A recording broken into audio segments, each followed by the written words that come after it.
السلام علیکم ورحمۃ اللہ وبرکاتہ۔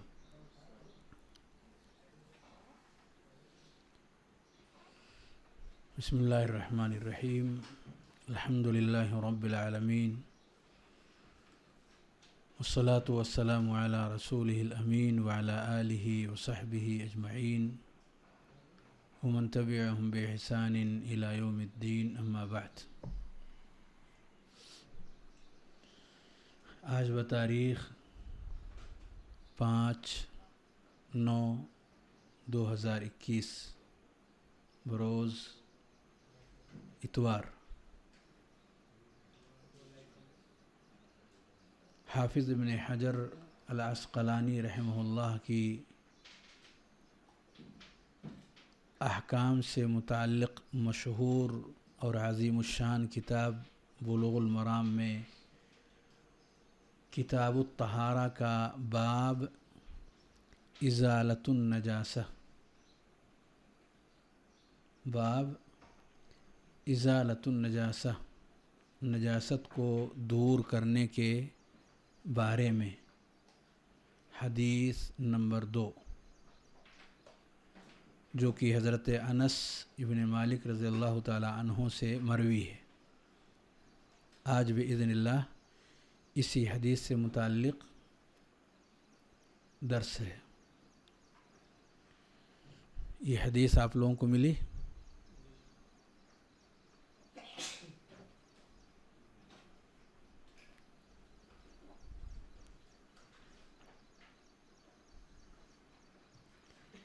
کل کے درس میں اس حدیث کا ترجمہ کیا گیا تھا۔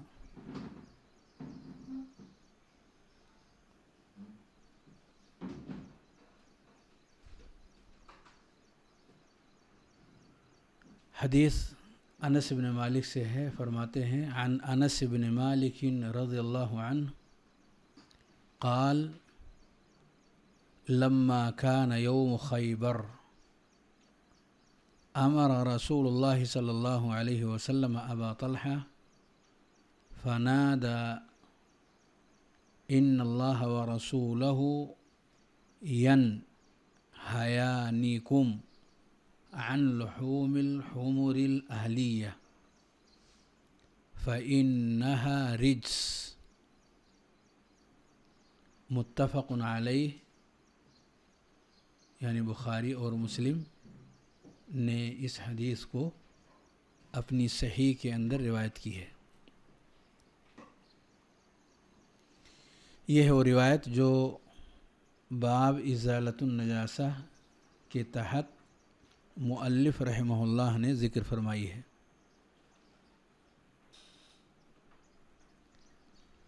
کیا فرماتے ہیں حضرت انس رضی اللہ تعالیٰ عنہ؟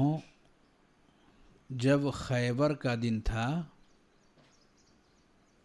تو رسول کریم صلی اللہ علیہ وآلہ وسلم نے ابو طلحہ انصاری رضی اللہ تعالیٰ عنہ کو حکم دیا۔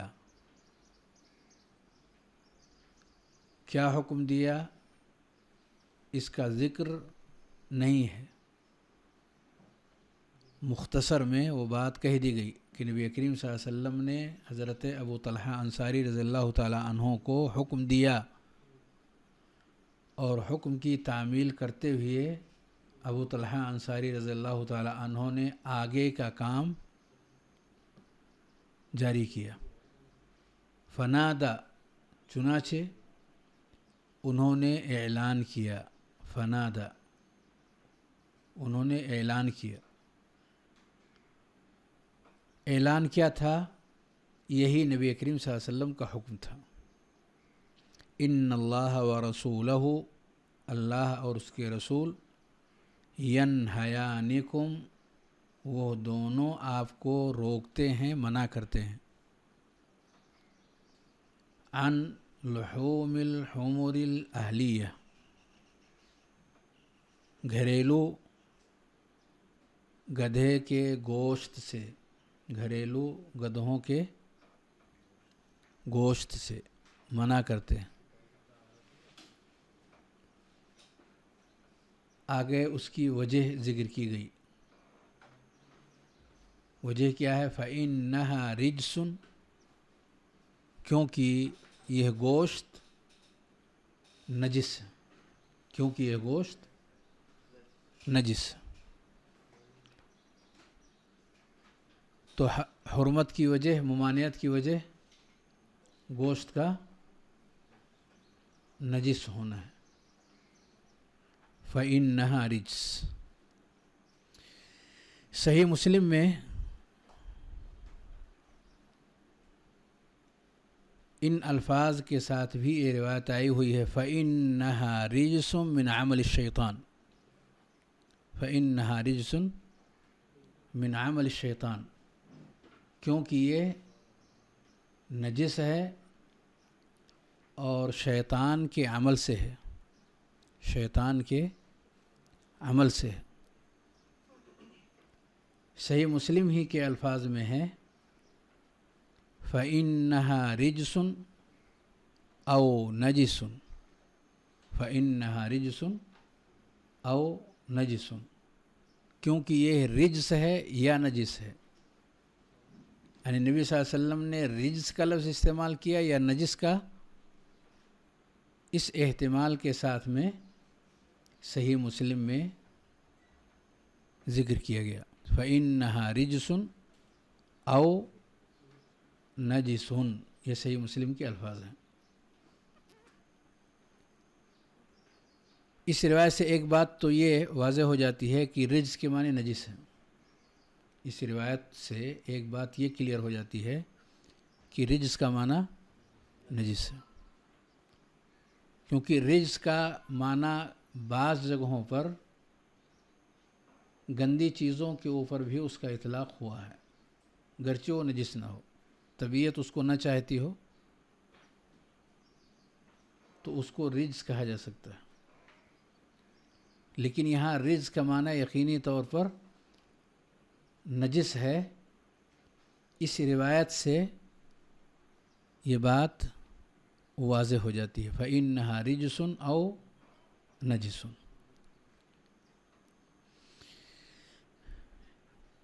یہ حکم نبی کریم صلی اللہ علیہ وسلم نے کہاں دیا؟ یوم خیبر۔ خیبر ایک جگہ کا نام ہے جو مدینہ طیبہ سے 153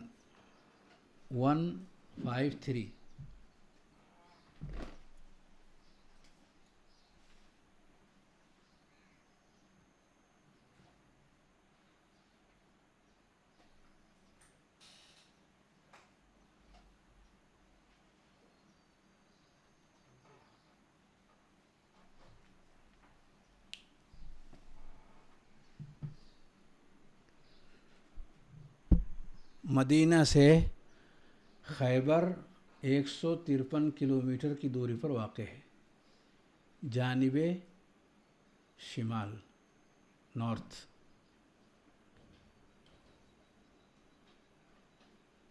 شمال میں کون ہے؟ مدینہ ہے یا خیبر؟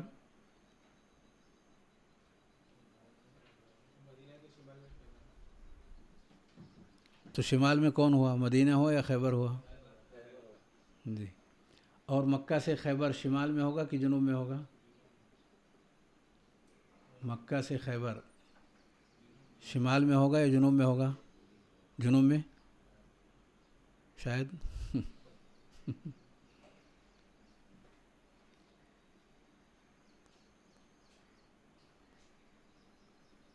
مدینہ شمال میں ہے، مکہ جنوب میں ہے۔ مثال دے رہا ہوں سمجھنے کے لیے۔ آپ کہاں ہیں؟ مرکز امام بخاری تھلولی میں ہے۔ کلیان کدھر ہے؟ کلیان سمت بتائیے، سمت کلیان کہاں ہے؟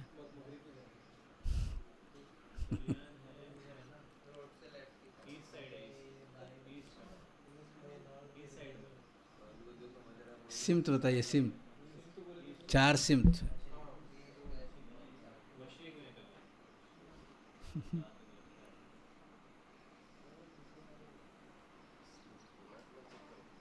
ہے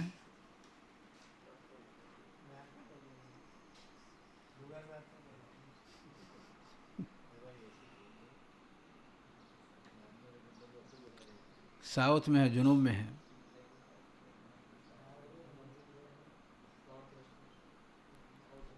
ساؤتھ میں ہے،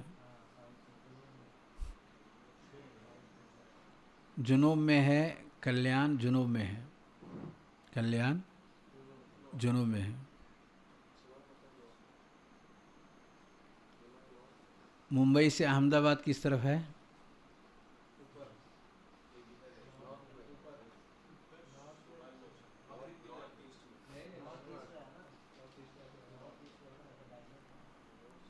سورت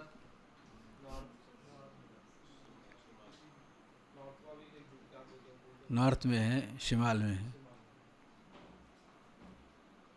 سورت سے ممبئی کس طرف ہوا؟ جنوب میں ہوا۔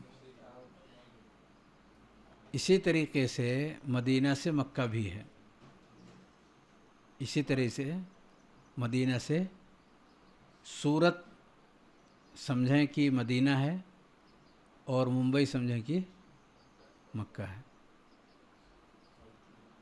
تو کس طرح پڑے گا مکہ مدینہ سے؟ کس طرح پڑے گا؟ جنوب میں پڑے گا۔ مدینہ کس طرح پڑے گا مکہ سے؟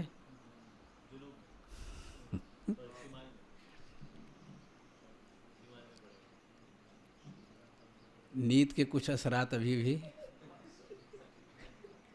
واقع ہیں۔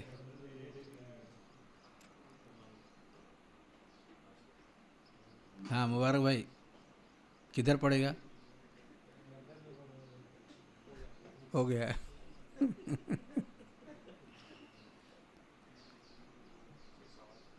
سوال ابھی ایک مثال میں نے دیا سورت اور ممبئی کے، ایک بار دہراؤں، وہی دہرا رہا ہوں۔ سورت اور مکہ کا میں نے مثال دیا سورت اور ممبئی سے،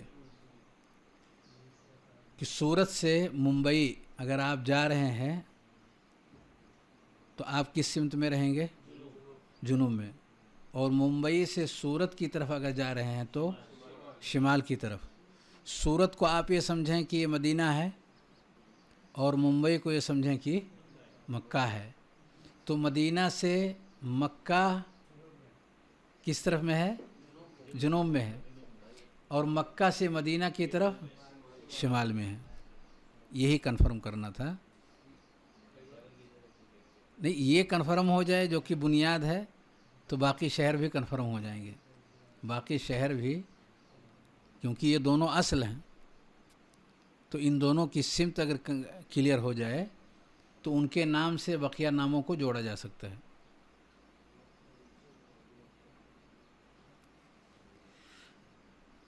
مدینہ سے خیبر ایسے ہی ہے جیسے کہ ممبئی سے سورت۔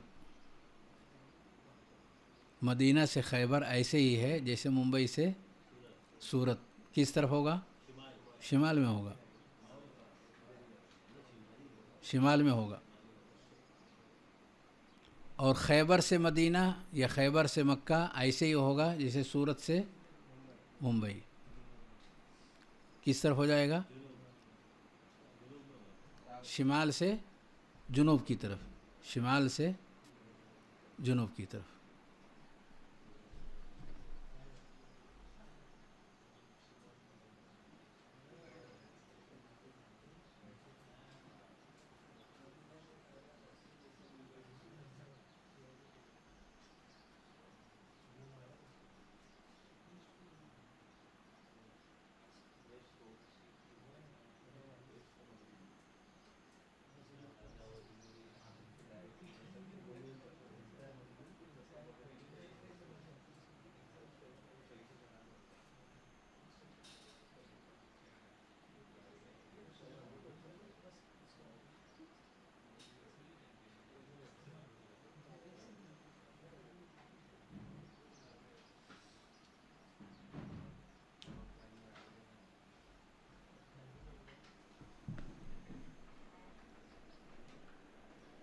جو ابھی مثال دیا تھا اس مثال کو ذہن میں رکھیں اور ان تینوں شہروں کا نام سامنے رکھیں. یہ تینوں شہر ہیں، مکہ، مدینہ، خیبر. بیچ میں کون ہے؟ بیچ میں مدینہ ہے. بیچ میں مدینہ ہے. اور سب سے اوپر خیبر ہے، یعنی خیبر سب سے شمال میں ہے. خیبر سب سے زیادہ شمال میں ہے.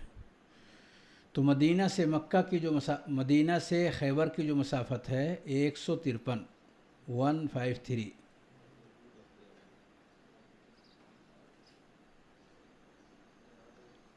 تو اس سے یہ بات اور زیادہ یقین ہو جائے گی کہ مکہ سے خیبر وہ بھی شمال ہی میں ہے. جب مدینہ سے شمال میں ہے تو مکہ سے بھی شمال ہی میں رہے گا. تو خیبر مدینہ سے جانب شمال واقع ہے 153 کلومیٹر کی دوری پر. کچھ لوگوں نے 160 کہا ہے. 160 کلومیٹر کی دوری پر یہ وہ شہر ہے جہاں یہودی رہتے تھے. خیبر میں یہودی رہتے تھے. اس شہر کو نبی کریم صلی اللہ علیہ وسلم نے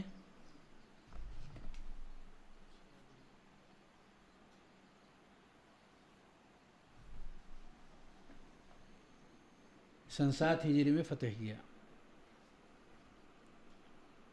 اس شہر کو نبی کریم صلی اللہ علیہ وسلم نے 7 ہجری میں فتح کیا. سن 7 ہجری میں فتح کیا. آج بھی یہ شہر آباد ہے اور کافی بڑا شہر ہے.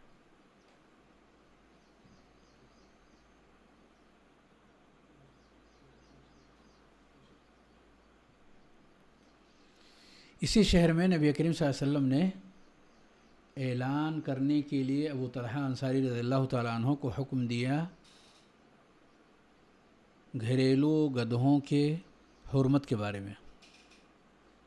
گھریلو گدھوں کے حرمت کے بارے میں اسی شہر میں.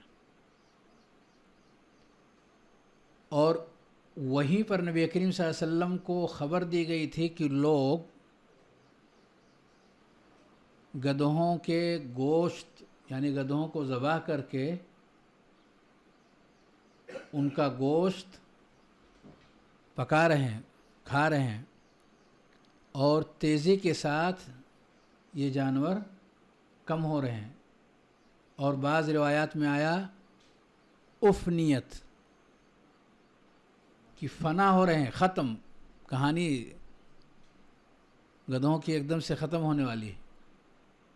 یعنی تقریباً جتنے بھی سواری کے لیے یہ جانور لیے گئے تھے ایک ایک کر کے ہر ایک کا نمبر آ رہا ہے اور قریب ہے کہ وہ ختم ہو جائیں سب. اور یہ خبر نبی کریم صلی اللہ علیہ وسلم کے پاس لوگوں کی طرف سے آئی. آسمان سے بھی اسی وقت خبر آئی نبی صلی اللہ علیہ وسلم کے پاس، اور آپ نے اس خبر کو لوگوں تک پہنچانے کے لیے حضرت ابو طلحہ انصاری رضی اللہ تعالیٰ عنہ کا انتخاب کیا اور انہوں نے اعلان کیا. تو 2 خبریں نبی صلی اللہ علیہ وسلم کے پاس آئیں، ایک لوگوں کی طرف سے اور ایک رب العالمین کی طرف سے. لوگوں کی طرف سے جو خبریں آئی آپ نے اس کو سنا، اور اللہ رب العالمین کی طرف سے جو خبر آئی اسے آپ نے لوگوں تک پہنچایا.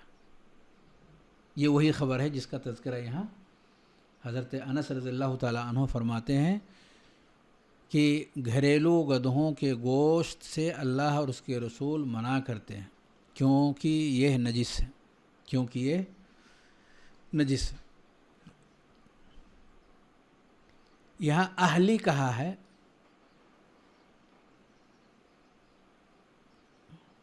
اہلی سے یہ پتہ چلتا ہے کہ اور بھی گدھے ہیں.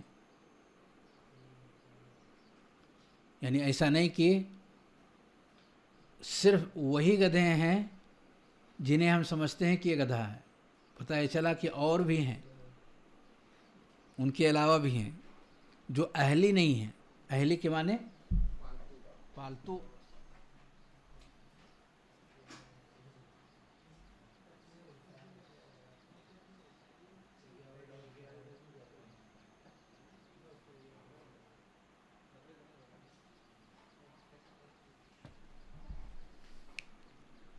اہلوں کا الاہل کا الٹا ہے وحش، اہل کا الٹا ہے وحش۔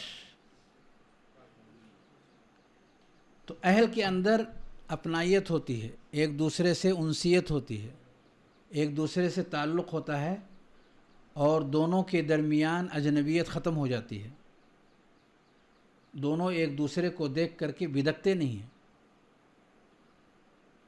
زیادہ ایک دوسرے کو دیکھتے دیکھتے نارمل ہو جاتے ہیں، اور زیادہ فرق نہیں پڑتا کہ وہاں سے کوئی انسان گزر رہا ہے۔ لیکن کچھ جانور ایسے ہیں کہ وہ نارمل نہیں ہیں، وہ انسانوں کو دیکھ کر کے اجنبیت اپنے اندر محسوس کرتے ہیں، ان سے مانوس نہیں ہوتے،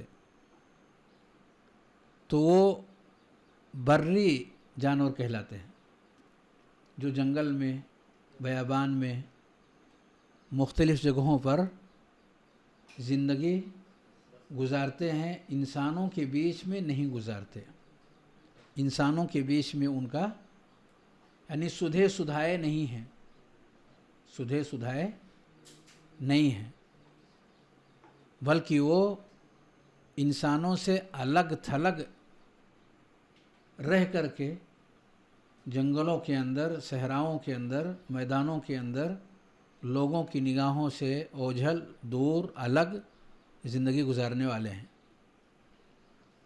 تو ان گدھوں کو کیا کہتے ہیں؟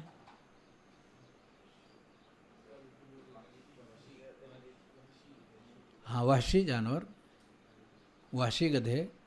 تو ان وحشی گدھوں کو کیا کہیں گے؟ کچھ لوگوں نے حمار الوحشی، الحمار الوحشی، جیسے حمار الاہلی ہے ویسے الحمار الوحشی، وحشی لکھا۔ تو حمار وحشی کو زیبرا کہتے ہیں، جس میں سفید پٹی اور کالی پٹی اس کے جسم پر آپ کو نظر آئے گی، سفید اور کالی دونوں پٹیاں اس کے اوپر جسم پر، دور سے آپ دیکھتے ہوئے سمجھ جائیں گے کہ زیبرا ہے وہ بھی گدھے کی ایک قسم ہے، وہ بھی گدھے کا ایک، اسی کو الحمار الوحشی کہا جاتا ہے، اسی کو الحمار الوحشی کہا جاتا ہے۔ بری جانور، بری گدھا، ہاں وہی میدان، یعنی لوگوں کے بیچ میں نہ رہ کر کے میدانوں اور جنگلوں کے اندر رہنے والا۔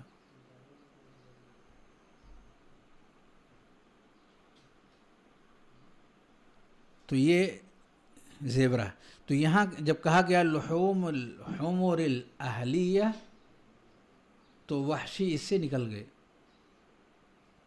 وحشی یعنی ان کے گوشت کے بارے میں یہاں کوئی گفتگو نہیں ہو رہی ہے، یہ ان جانوروں کے گوشت کے بارے میں گفتگو ہو رہی ہے جن کو اہلی حمار کہا جاتا ہے، پالتو گھریلو گدھے، لوگوں کے بیچ میں رہنے والے، مانوس ہو کر کے لوگوں کے بیچ میں رہنے والے گدھے۔ تو ان کا یہ حکم ہے، ان کا یہ حکم ہے جو اس حدیث کے اندر ذکر کیا گیا ہے۔ وحشی گدھوں کے تعلق سے اس حدیث میں کچھ نہیں کہا گیا ہے، تو اس لیے ان کا حکم یہاں نہیں بیان کیا گیا ہے، اور جن کا حکم نہ بیان کیا جائے وہ اپنے اصل پر باقی رہتے ہیں۔ حدیث میں آیا ہے لحوم، لحوم لحم کی جمع ہے جس کے معنی گوشت، لحوم لحم کی جمع ہے جس کے معنی گوشت۔ تو گدھے کے گوشت سے منع کیا، اور جب یہ خبر صحابہ تک پہنچی فَأُكْفِئَتِ الْقُدُورُ، تو ان لوگوں نے اپنی ہانڈیاں پلٹ دی. اب یا تو پورا الٹا کر دیا یا ٹیڑھا کر دیا, گوشت گر گئے. دونوں ہو سکتا ہے کہ یوں پکڑے اور یوں پلٹ دیے, جو اوپر ہے وہ نیچے ہو گیا, اور یا تھوڑا سا ٹیڑھا کیا اور گوشت سب گر گیا. یعنی جیسے ہی یہ خبر صحابہ کے مابین پہنچی اور گوشت ہانڈیوں میں پک رہے تھے, لتفور یعنی جوش مار کر کے ہانڈیوں میں گوشت پک رہے تھے, تو آپ بالکل اندازہ کر سکتے ہیں کہ کیا کیفیت اس وقت رہی ہوگی اور کتنا انتظار رہا ہوگا. اسی دوران یہ خبر پہنچتی ہے کہ اللہ اور اس کے رسول گدھے کے گوشت سے منع کرتے ہیں. تحقیق کے لیے کس کو بھیجا گیا؟ وہی پتہ لگا کہ آئیے خبر کیسی ہے. تحقیق کے لیے کس کو بھیجا گیا کہ بھئی ابو طلحہ انصاری نے خبر دیا ہے, ہو سکتا ہے نبی صلی اللہ علیہ وسلم نے کچھ اور کہا ہو, یہ نہ سمجھ سکے ہوں, کوئی اور چیز کے اعلان کی بات کہی گئی ہو. خبر کا سننا تھا, اگر قابل اعتماد کی طرف سے خبر آتی ہو تو اس خبر کو مان لینا ہے. یہ واقعہ اس بات کی دلیل ہے کہ خبر کے سنتے ہی ابو طلحہ انصاری رضی اللہ تعالیٰ عنہ کی خبر لوگوں کے کانوں سے ٹکرائی, تو یہ تو خیر کہ خبر کے سنتے ہی پہلے کا یہ کھانا ہے, اس کو کھا لیجئے, اس کے بعد جو ہے ہم گوشت نہیں کاٹیں گے, ایسا انہوں نے نہیں سوچا. ہم ایسا سوچ سکتے ہیں کہ چلو نہیں معلوم تھا, کم سے کم اس کو تو فنش کر دیں, اس کا کام پہلے صاف کر لیں. گوشت پک رہا ہے, بالکل کھانا تیار ہونے کے قریب ہے, اس کو کھا لیا جائے. آئندہ سے ہم ایسے کوئی حرکت نہیں کریں گے, ایسا انہوں نے نہیں سوچا. جو انہوں نے سوچا وہ اسی وقت انہوں نے اس کو انجام دیا. کیا کیا انہوں نے؟ ہانڈیوں کو پلٹ دیا. تو ہانڈیوں کو زمین میں پلٹ دیں گے تو کیا ہوگا؟ وہ کھائیں گے؟ ضائع ہوگا. اور جو بھوک لگی تھی اس کا کیا ہوگا؟ صبر کریں گے. کھجور وجور ہوگا تو پانی نہیں پی لیں گے, اسی سے کام چلا لیں گے. حالانکہ وہ میدان جہاد میں ہیں, گھر میں نہیں ہیں کہ چلو گھر میں دیکھو کچھ اور ہو تو لے لیتے ہیں. جانور کو اس وقت کام میں لاتے ہیں جب دوسری تدبیریں کام نہیں کرتی ہیں, کیونکہ وہی سواری تھی ان کی, اور اسی چیز کا اندیشہ تھا جو آ کر کے نبی کریم صلی اللہ علیہ وسلم کو بتایا گیا تھا کہ بھئی یہ سب معاملہ ختم ہو رہا ہے. ان سب نزاکتوں کے باوجود انہوں نے اس گوشت کو ہاتھ نہیں لگایا کیونکہ وہ حرام ہو چکا ہے. یہ ہے مسلمان کی شان کہ بھوک لگی ہے اور ہر ایک کی چاہت اس کھانے کی طرف بالکل شدت کے ساتھ قائم ہے,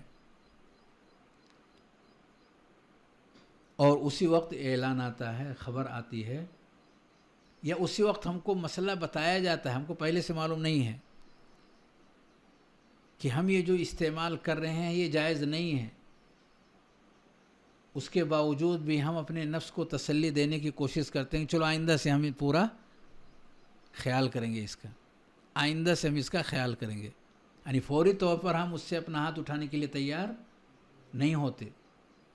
یہ واقعہ ہمیں اس بات کی طرف لے جاتا ہے کہ حکم اگر اللہ رب العالمین کی طرف سے ہم تک پہنچ جائے, پہنچانے والا قابل اعتماد اگر ہے, تو اسی وقت اس کو نافذ کرنی ہے, جیسا کہ صحابہ کرام نے کر کے دکھایا. فَأُكْفِئَتِ الْقُدُورُ, جو بھی ہانڈی اور برتن لوگوں نے گوشت اس میں تیار کرنے کے لیے چڑھائے ہوئے تھے, سب کو پلٹ دیا. اور اس کی علت یہاں نبی کریم صلی اللہ علیہ وسلم نے کیا بتائی؟ لحوم. تو وہ گوشت وہ تیار کر رہے تھے، اور گوشت ہی کے بارے میں یہ حکم آیا کہ گوشت حرام ہے. تو اب سوال یہ ہے کہ حرام بھی ہے اور نجس بھی ہے، حرام بھی ہے اور نجس بھی ہے، اور حرام ہونے کی وجہ یہاں نجاست ہی ذکر کی گئی ہے، فإنہا نجس. تو گوشت کے نجاست میں یہ حدیث نص صریح ہے کہ اس کا گوشت نجس ہے. تو گوشت اگر نجس ہے تو گوشت کے ذریعے سے جو چیزیں تیار ہونے والی ہیں وہ سب ساری کی ساری نجس ہوں گی. تو پیشاب پاخانہ اس کا حکم کیا ہوگا؟ نجس ہوگا، کیونکہ ہم جو چیز کھائیں گے وہی ہمارے جسم کا حصہ بنے گا، اور اس میں سے جو فاضل چیز ہوگی، زائد چیز ہوگی، وہ پیشاب و پاخانے کے راستے سے نکل جاتی ہے. تو لحم کہہ کر کے گویا کہ ان ساری چیزوں کو اس کے اندر مراد لیا گیا کہ کھانے والی چیز جو گوشت ہے وہ نجس ہے، اور اس نجس کے راستے سے جو چیز تیار ہو، اس کے ذریعے سے جو چیز تیار ہو کر کے آتی ہے تو وہ بھی اس کا بھی حکم وہی ہوگا جو گوشت کا حکم ہوگا. اچھا، خون کا کیا حکم ہے؟ نہیں، دم مسفوح کی بات نہیں کر رہا ہوں.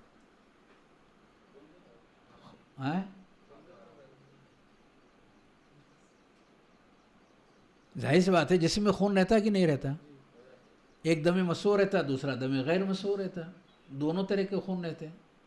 تو دم مسفوح تو سب کا حرام ہے، دم مسفوح سب کا حرام ہے.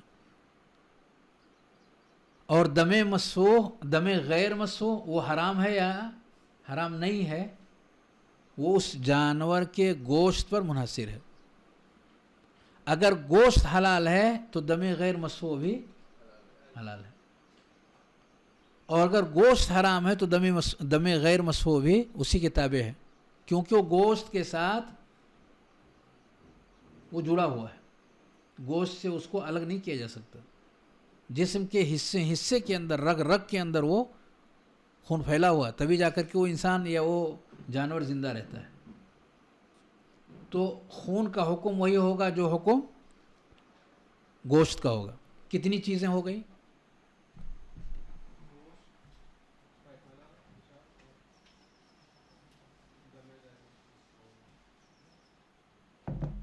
نمبر 1 گوشت، نمبر 2 پیشاب، نمبر 3 نمبر 4 خون.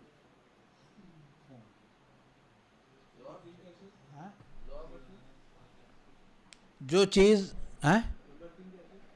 روس، ان کی لید، مینگنی، گوبر، 4 چیزیں اس گوشت کے ساتھ جڑ گئیں. یعنی گوشت جو کہی گئی اس کے ساتھ یہ چاروں چیزیں جڑی ہوئی ہیں، گوشت کے ساتھ یہ چاروں چیزیں جڑی ہوئی ہیں. تو گوشت حرام ہے، اور خون حرام ہے، پیشاب اور گوبر یا لید، یہ 4 چیزیں حرام ہیں اس جانور کا. کون سے جانور؟ گھریلو گدھا.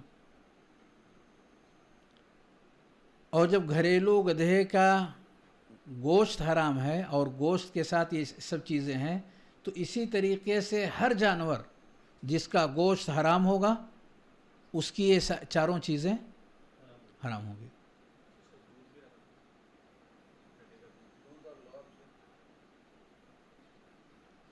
دیکھیے، لعاب کے بارے میں سوال کیا گیا، جو منہ سے نکلتا ہے، اور منہ کے اوپر بھی ایک چیز ہے، کیا آپ کو بولتے ہیں اس کو؟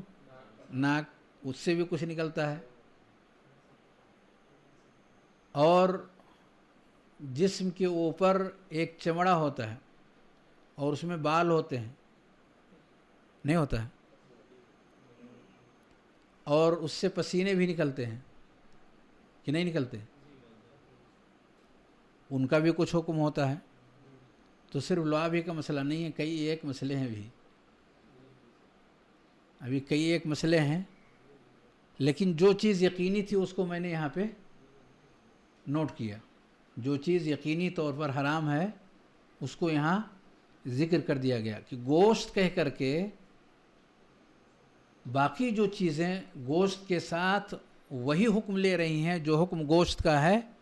وہ یہ کل 4 چیزیں ہیں جو یہاں نوٹ کی گئی. باقی کچھ چیزیں ایسی ہیں جن کے بارے میں اہل علم کا اختلاف ہے.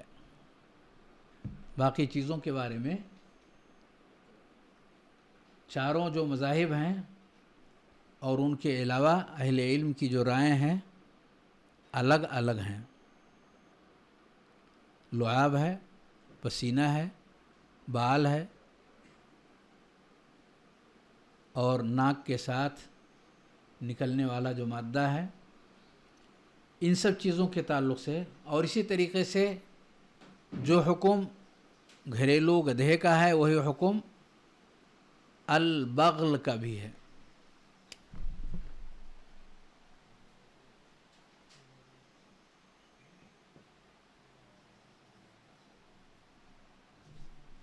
یہ بغل کیا چیز ہے؟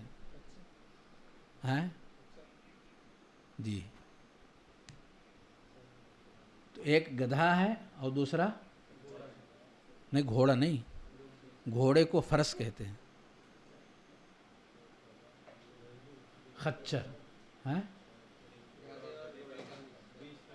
بیچ کا حصہ ہے یہ، گھوڑے اور گدھے کے بیچ کا ہے یہ، گھوڑے اور گدھے کے بیچ کا ہے جس کو خچر کہا جاتا ہے، باغل.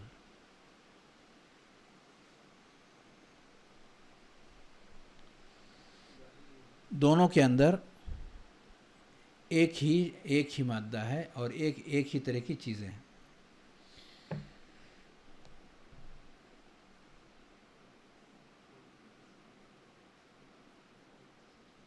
اختلاف تو ان چیزوں کے بارے میں ہے جن کا ابھی میں نے ذکر کیا: پسینہ، لعاب،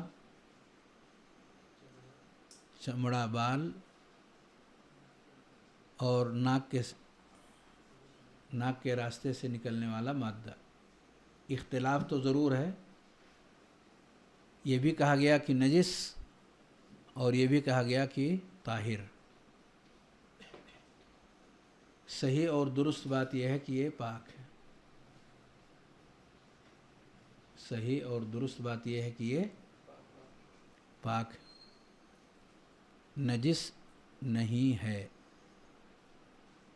پاک ہے، نجس نہیں ہے. کیا دلیل ہے اس کے پاک ہونے کی؟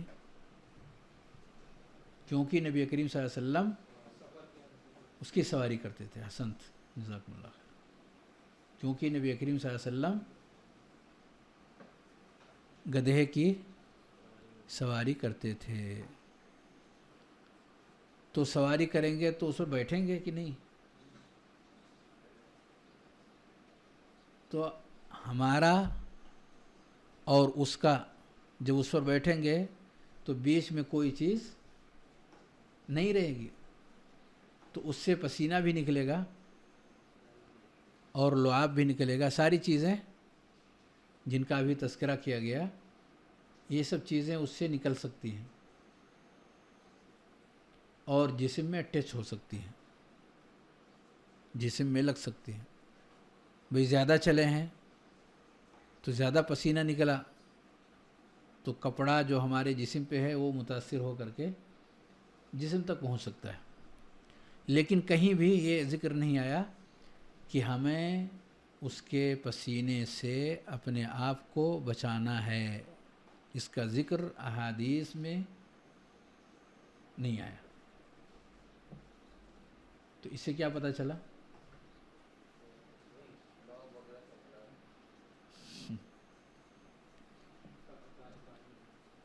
اس سے پتہ چلا کہ وہ پاک ہے.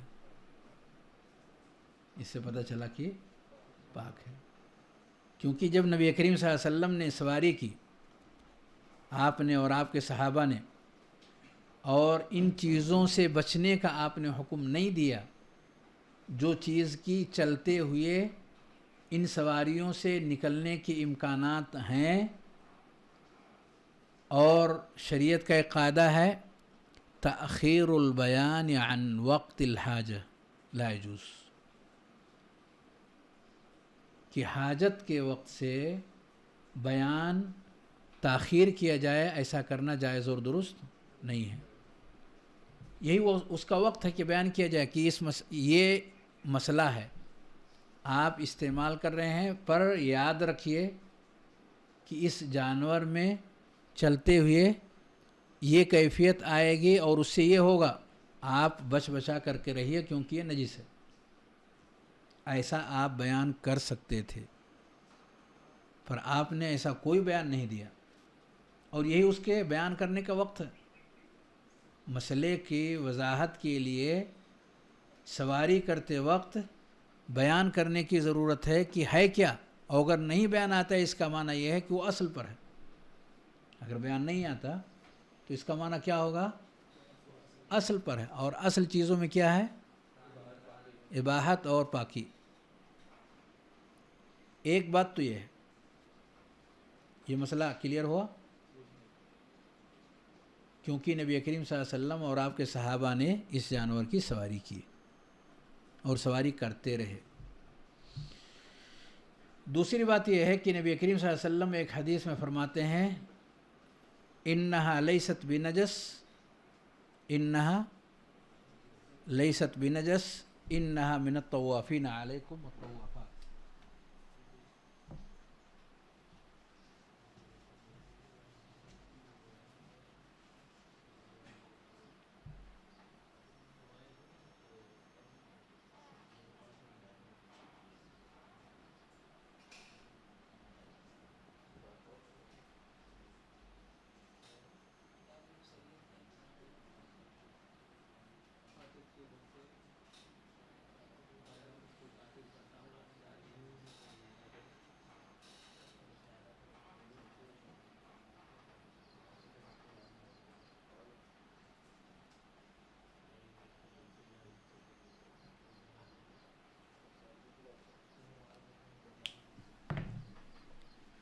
نبی کریم صلی اللہ علیہ وسلم نے یہ کس کے بارے میں کہا کہ یہ نجس نہیں ہے، یہ تمہارے اوپر آنے جانے والی ہے بہت زیادہ؟ بلی کے بارے میں۔ سنت بلی کے بارے میں نبی کریم صلی اللہ علیہ وسلم نے فرمایا یہ نجس نہیں ہے، انہا لیست بنجس، یہ نجس نہیں ہے۔ کیوں کہا؟ کیونکہ یہ بہت زیادہ تمہارے درمیان آنے جانے والی ہے، یعنی انسانوں ہی کے بیچ میں اس کا وقت گزرتا ہے، انسانوں سے الگ رہنے کا مزاج اس کا نہیں ہے، انہی کے بیچ میں، انہی کے درمیان، چاہے ان میں کا نر ہو یا ان کا مادہ ہو، طوافین نر اور طوافات مادہ۔ تو یہ نجس نہیں ہے، وجہ کیا ہے؟ کیونکہ یہ بہت زیادہ تمہارے درمیان آنے جانے والی ہیں، بہت زیادہ تمہارے درمیان آنے جانے والی ہیں۔ تو اس کے نجس نہ ہونے کی وجہ نبی صلی اللہ علیہ وسلم نے کیا بتائی؟ زیادہ آنا جانا انسانوں کے بیچ میں، زیادہ آنا جانا انسانوں کے بیچ میں، اور اس دور میں سواریوں کے سلسلے کو آپ نگاہ میں رکھیے۔ سواری تو سواری کا مسئلہ ایک اہم ترین مسئلہ تھا، صرف آنا جانا اس کو نہیں ہے، وہ تو رہتا ہی ہے انسانوں کے بیچ میں، وہ اس کے لانے لے جانے کا مسئلہ ہے کہ وہ انسانوں کو لاتا لے جاتا ہے۔ بلی تو اکیلے آتی جاتی ہے، اور وہ اکیلے آتا جاتا نہیں ہے، وہ لاتا لے جاتا ہے، ان کا سامان بھی لاتا لے جاتا ہے اور ان کو بھی لاتا لے جاتا ہے۔ تو جو علت، جو وجہ بلی کے پاک ہونے کی نبی، حالانکہ اس کا گوشت کیا ہے؟ نجس، اس کا گوشت جائز نہیں، حرام نہیں ہے، اس کا گوشت حلال نہیں ہے، باوجود اس کے کہ اس کا گوشت حرام ہے، جائز اور درست نہیں ہے، اس کو نبی کریم صلی اللہ علیہ وسلم نے پاک کہا ہے، اس کو نبی کریم صلی اللہ علیہ وسلم نے پاک کہا. کس کو؟ بلی کو. تو بلی کا بال، بلی کا پسینہ، بلی کے منہ سے نکلنے والا پانی، کیونکہ حضرت ابو ہریرہ رضی اللہ تعالیٰ عنہ کے پاس رہتی تھی اور وہ برتن کو ٹیڑھا کر دیتے تھے تاکہ وہ پانی پی لے. تو یہ ساری کی ساری چیزیں پاک ہیں. نبی کریم صلی اللہ علیہ وسلم نے انہیں پاک قرار دیا ہے. اور وجہ کیا بتائی؟ کیونکہ یہ تمہارے درمیان کثرت سے آتی جاتی ہے. تو باوجود اس کے کہ اس کا گوشت ہمارے لیے جائز اور درست نہیں ہے، حلال نہیں ہے، پر وہ نجس نہیں ہے، وہ نجس نہیں ہے، وہ پاک ہے. وہ نجس نہیں ہے بلکہ وہ پاک ہے، یعنی اس کے آنے جانے سے نجاست کا کوئی معاملہ نہیں ہوگا. تو اب کیا چیز بچی جو پاک ہے؟ وہی جس کا ابھی میں نے تذکرہ کیا. کیونکہ گوشت کو تو آپ حلال کہہ نہیں سکتے، خون کو حلال کہہ نہیں سکتے، پیشاب پیخانے کو حلال کہہ نہیں سکتے، پھر بچا کیا؟ وہی جس کے تعلق سے بھی گفتگو چل رہی ہے کہ جسم کے ذریعے سے جو بالوں کے راستے سے جو پسینے نکلتے ہیں اس کا کیا حکم ہوگا، بالوں کا کیا حکم ہوگا. یعنی اسے آپ نے اپنے گود میں بٹھا لیا اس بلی کو، تو کیا آپ کو دھونا ہوگا، کپڑے دھلنے پڑیں گے، نہانا پڑے گا؟ ایسا کچھ نہیں، وہ پاک ہے. تو پاک ہے کا مطلب گوشت نہیں، پاک کا مطلب ہے اس کا بال پاک ہے، اور جسم کے ذریعے سے گوشت کے راستے سے جو نکل رہا ہے کیا؟ پسینہ، وہ پاک ہے. تو وہی علت اس جانور کے اندر بھی پائی جاتی ہے، بلکہ اور اعلیٰ درجے میں پائی جاتی ہے. بلی سے زیادہ بڑے درجے میں یہ علت اس کے اندر موجود ہے. اس بنیاد پر نجس ہے یا طاہر ہے یہ جانور؟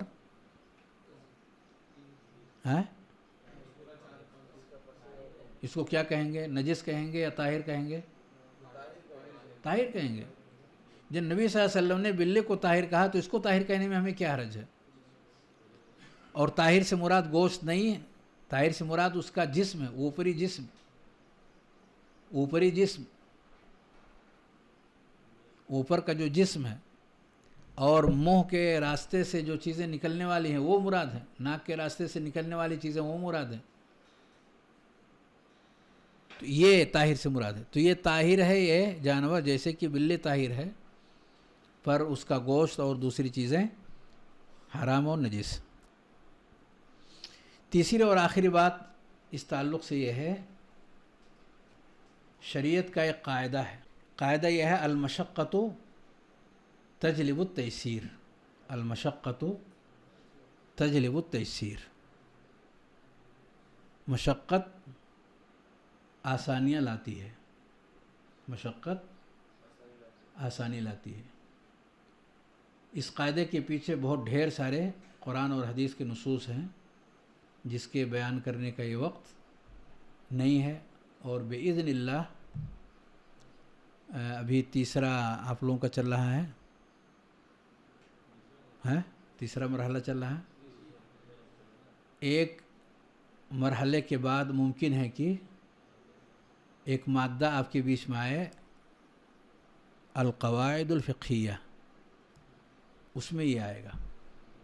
اس طرح کے قواعد اس کے اندر آئیں گے سمجھنے کے لیے، مسائل کو سمجھنے کے لیے. القواعد الفقہیہ، فقہی ضابطے، فقہی قاعدے، القواعد الفقہیہ. تو یہ قاعدہ ہے، اور جو بھی قواعد فقہیہ ہیں وہ یوں ہی نہیں بنائے گئے ہیں. دیگر شریعت کے جو نصوص ہیں ان نصوص کو سامنے رکھ کر کے کچھ ضابطے کی چیزیں فقہا نے، اصولیین نے ترتیب دی ہیں، اور تب تک کے لیے اس موضوع کو مؤخر رکھتے ہیں. آئے گا اپنے وقت پر اور تفصیل سے یہ موضوع آئے گا. اسی میں سے ایک قاعدہ ہے المشقت تجلب التیسیر، مشقت آسانی لاتی ہے، مشقت آسانی لاتی ہے۔ جہاں بھی مشقت ہوتی ہے، کھڑے ہو کے نماز نہیں پڑھ سکتے، بیٹھ کر پڑھو، بیٹھ کے نہیں پڑھ سکتے، لیٹ کے پڑھو۔ مشقت کیا لاتی ہے؟ رمضان میں مرض کی وجہ سے آپ روزہ نہیں رہ سکتے، آپ افطار کر لیں۔ اس طریقے سے آپ دیکھیں گے شریعت کے نصوص میں تو مشقت آسانیاں لاتی ہے۔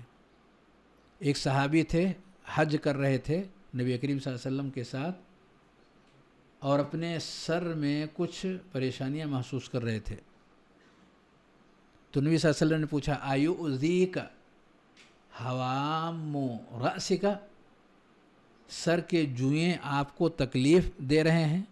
ایؤذیک حوام رأسک، سر کے جوئیں کیا آپ کو اذیت دے رہے ہیں؟ اس میں کوئی شبہ نہیں کہ اگر جوئیں زیادہ ہو جائیں تو وہ اپنا کام چالو رکھتے ہیں اور انسان مشقت میں آ جاتا ہے۔ اور احرام باندھنے کے بعد جائز اور درست نہیں ہے کہ آپ اپنے ناخن اور بال کو کاٹیں۔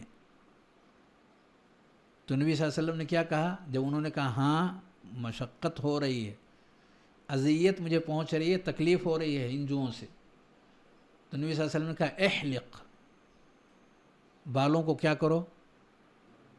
موڑ دو، اتار دو۔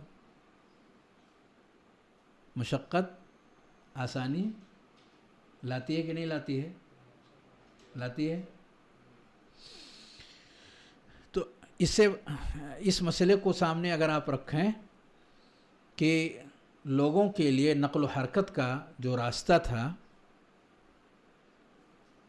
وہ چند ہی سواریوں پر تھا، ان میں سر فہرست یہ گھریلو گدھا تھا، اور آسانی کے ساتھ انہیں یہ میسر ہو سکتا تھا۔ اونٹ تو کافی مہنگا جانور ہے ہر زمانے میں، وہ ہر ایک کو میسر نہیں آتا، جیسے کہ ہوائی جہاز ہے، اس کا سفر سارے لوگ نہیں کرتے۔ ٹرین کا سفر ٹھیک ہے، چلے گا، ٹرین کا سفر ٹھیک ہے، بس کا سفر بھی ٹھیک ہے، لیکن ہوائی جہاز کا سفر وہ ہر ایک کے بس میں نہیں ہے۔ تو اس دور کا یہ ہوائی جہاز تھا اونٹ، جو ہر ایک کو میسر نہیں تھا، لیکن گدھے کا حاصل کرنا یہ آسان تھا، جس سے وہ اپنے سفر کو اور اپنے سامان سفر کو لے کر کے یہاں سے وہاں والخیل والبغال والحمیر، کیا کہا اللہ نے؟ لترکبوها، والخیل والبغال والحمیر، لترکبوها۔ تو سواری کے لیے اللہ رب العالمین نے ہمیں کچھ جانور دیے تھے کہ ان جانوروں کے ذریعے سے ہم بہت ساری مشقتوں سے اپنے نفس کو بچا سکتے تھے۔ اور خاص طور سے اس زمانے کا تصور کریں یا آج کے دور میں ان علاقوں کا تصور کریں جہاں راستے ہموار نہیں ہیں، وہاں جانور ہی چل سکتے ہیں۔ جہاں راستے ہموار نہیں ہیں وہاں جانور ہی چل سکتے ہیں۔ اللہ رب العالمین نے ان کے اندر جو ہمت اور حوصلہ ان جانوروں کے اندر دیا ہوا ہے، وہ اکیلے نہیں، آپ کو لے کر کے چلیں گے۔ تو یہ جو ضرورت اور مشقت ہے جس میں لوگ پڑھ سکتے تھے، اس کے ذریعے سے آسانی کا معاملہ، تو ان کی سواری کا جو معاملہ ہے یہ ایک ایسی ضرورت تھی لوگوں کو کہ اس کے بغیر لوگ مشقت میں آ سکتے تھے، اور شریعت مشقت کے معاملات کو آسانیوں بدل دیتی ہے۔ تو اس حدیث کا خلاصہ یہ نکلا کہ باب ازالت النجاسہ، اگر نجاست کسی کو لگ جائے تو اس کو دور کرے، اور گوشت اور خون اور پیشاب اور گوبر لعاب نہیں، یہ چاروں چیزیں اس جانور کا، گدھے کا جو پالتو گدھا ہے، یہ نجس ہے. اگر یہ چیز ہمارے کپڑے سے جسم میں یا کسی اور جگہ لگتی ہے تو اسے ہم دور کریں تاکہ ہماری نماز صحیح اور درست ہو سکے. اس کے علاوہ بقیہ جو چیزیں اس کے جسم میں ہیں وہ پاک اور درست. سبحانک اللہم و بحمدک اشہد ان لا الہ الا انت استغفرک و اتوب الیک وصلی اللہ وسلم علی نبینا محمد وعلی آلہ وصحبہ اجمعین. السلام علیکم ورحمۃ اللہ وبرکاتہ.